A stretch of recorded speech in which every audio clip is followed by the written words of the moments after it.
Okay, so this one's a bit creepy. If you don't want to watch, please scroll because it gets really bad.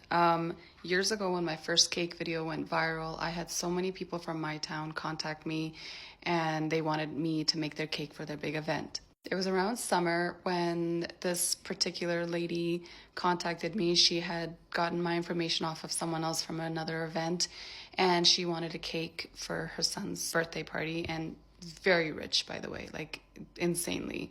I honestly thought she was like part of the Rothschilds too. Like it was that crazy.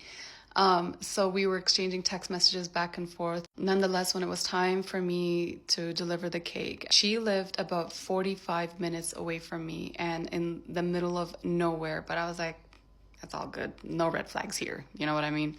I'm driving and I'm driving and I'm driving and I don't see her house in sight at all. It's like in the middle of literally nowhere. And it was starting to get a little dark, but I didn't care. I just kept going and I finally reached her house, okay? And it's huge freaking mansion, okay? I'm just like, why would she want a small cake from a small baker? I don't understand.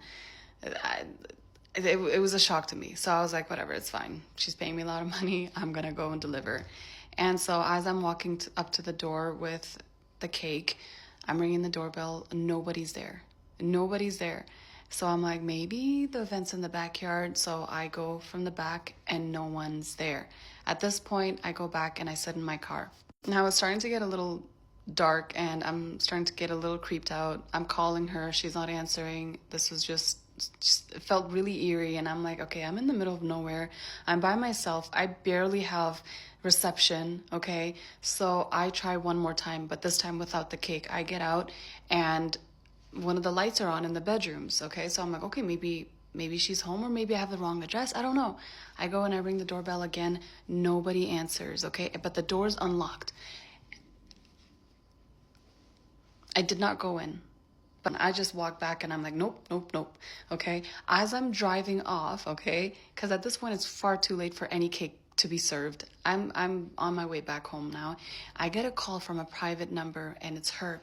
She's like, please come back. I'm so sorry. We changed the location and we're at so-and-so barn. I will send someone to pick the cake up. Please just come back. I saw you on the cameras. I did not see any cameras there. So I was like, I don't know. Could you meet me at like a near gas station? Because I was feeling really terrified at this point. I'm like, no. And I ended up going back. Yeah, I know. I didn't know any better. I'll admit that. Anyways, I went back and it was very dark at this point. And as I'm getting closer to the house, I'm hearing weird noises. Weird freaking noises, okay? I look at the front door as I get to the house and this guy is standing there in all black with a freaking top hat. I couldn't see anything above his nose, okay? I'm just trying to make something of his face, okay? He starts running towards my car and in such a weird, like inhumane way. I can't explain it. This is also why I tapped into that spiritual side, because after experiencing something like that, you can't go back to your normal life. I froze because it made no sense to me. I was trying to figure out what the hell is happening.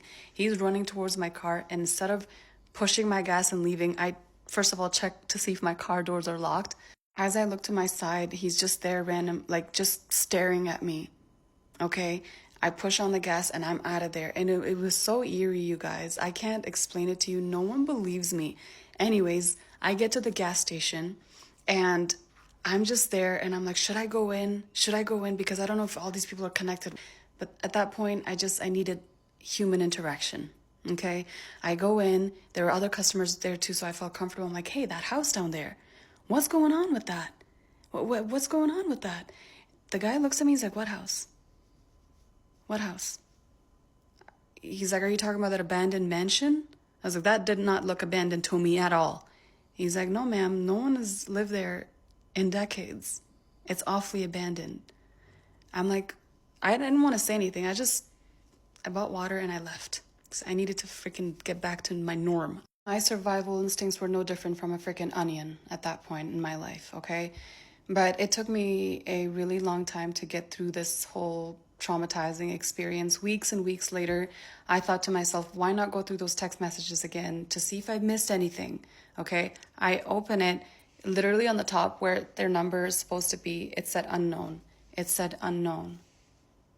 This is when I realized how powerful certain people can be. And I couldn't help but think to myself, were they trying to snatch my soul? I don't know. With all these things happening with the Epstein's file and how they were transferring souls from one body to another. I mean, it all makes sense now to me. But back then I was at a loss. I'm like, what was that? None of it, and the way it unfolded, it did not make sense to me. My brain was open to so many new levels of what the fuck. Okay? But her number was gone, her contact information gone.